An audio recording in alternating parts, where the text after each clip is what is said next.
میرا سوال دجال سے متعلق ہے۔ اس سے متعلق دو حصے ہیں سوال کے۔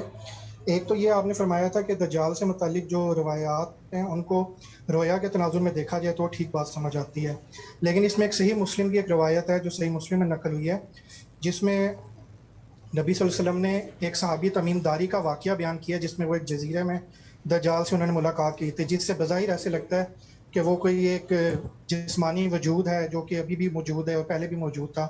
ایک تو اس کا ذرا سمجھا دیں، اس کو کیسے سمجھیں؟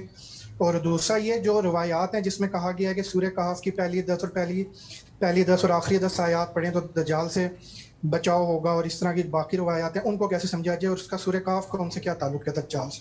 شکریہ۔ سورہ کہف کی آخری 10 آیات کا بعض روایتوں میں ذکر آیا ہے، بعض میں پہلی 10 آیات بھی ہیں، لیکن وہ صاف معلوم ہو جاتا ہے کہ راوی حضرات کی غلطی ہے، آخری 10 آیات ہی ہیں۔ تو آخری 10 آیات کو اگر آپ نکال لیں تو وہ اللہ تعالیٰ کی اسکیم کو بیان کر دیتی ہیں اس دنیا میں۔ تو جب آدمی کے اندر دین کا صحیح شعور پیدا ہو جائے اور وہ دین کو فی الواقع سمجھ لے تو اس طرح کے فتنے اس پر اثر انداز نہیں ہوتے۔ یعنی وہ کوئی منتر نہیں ہے کہ آپ نے آخری 10 آیتیں پڑھ لیں تو بس دجال سے نجات ہو گئی۔ غور و فکر کی طرف توجہ دلائی گئی ہے کہ ان 10 آیات کو سامنے رکھ کر بار بار ان کی تلاوت کرو۔ یہ ہم بھی بعض اوقات قرآن کے کسی خاص حصے کے بارے میں کہتے ہیں، جیسے کسی آدمی کو کہا جائے ویسے تو پورا قرآن توحید کو بیان کرتا ہے کہ سورہ اخلاص پر خوب اچھی طرح غور کر لو، یا اسی طرح پورا قرآن نجات کے شرائط بیان کرتا ہے، یا جن چیزوں پر نجات کی ضمانت دی گئی انہیں بیان کرتا ہے، لیکن سورہ عصر بہت موجز طریقے سے اسے بیان کر دیتی ہے۔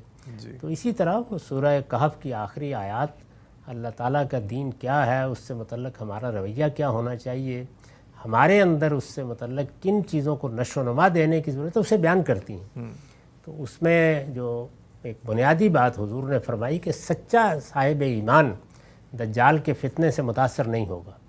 تو سچا صاحب ایمان بننے کے لیے ویسے تو کہنا چاہیے کہ پورا قرآن پڑھو، لیکن کتنے لوگ ہیں کہ جو پورے قرآن کو اپنے غور و فکر کا موضوع بناتے ہیں؟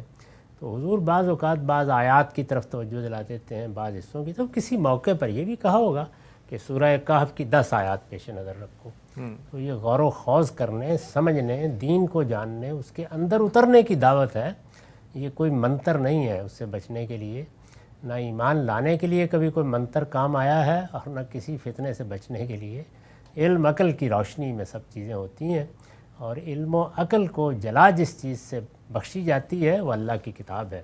اور اللہ کی کتاب ویسے تو ساری ہی ہماری ہدایت اور رہنمائی ہے، لیکن بعض موقعوں پر علماء بھی اور اس سے پہلے اللہ کا پیغمبر بھی بعض مقامات کی طرف اشارہ کر دیتے ہیں، تاکہ اگر یہ توفیق نہیں ہے کہ سارے قرآن کو پڑھا جائے اور اس کے ساتھ ایک زندہ تعلق ہو، تو کم سے کم سورہ عصر ہی پڑھ لی جائے، کم سے کم کسی موقع کے اوپر سورہ اخلاص ہی کو ذہن میں رکھا جائے۔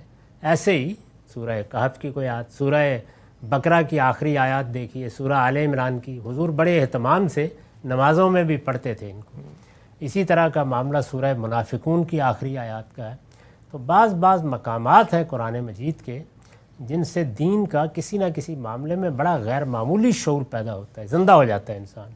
تو وہاں پر بھی یہی صورتحال ہے۔ سورہ کہف میں آخری 10 آیات میں نے اسی روایت کو قبول بھی کیا ہے اور یہ بتا بھی دیا ہے کہ پہلی 10 آیات راوی کی غلطی ہے، ان کو پیش نظر رکھنا چاہیے۔ ایک تو یہ بات ہوئی۔ دوسری تمیم داری کی روایت ہے۔ ویسے تو اس وقت اس کی سند پر بھی بہت کچھ تنقید ہو گئی ہے، لیکن اگر تھوڑی دیر کے لیے مان لیں تو میرے نزدیک تو سرے سے وہ کوئی واقعہ ہی نہیں ہے۔ یعنی ہوا کیا ہے؟ ہوا یہ ہے کہ کسی جگہ کے اوپر کسی جزیرے میں لوگ چلے گئے ہیں، جہاں کسی گرجے میں انہوں نے دیکھا ہے کہ کسی شخص کو باندھا ہوا ہے زنجیروں میں، اور وہ اپنے آپ کو دجال کہتا ہے۔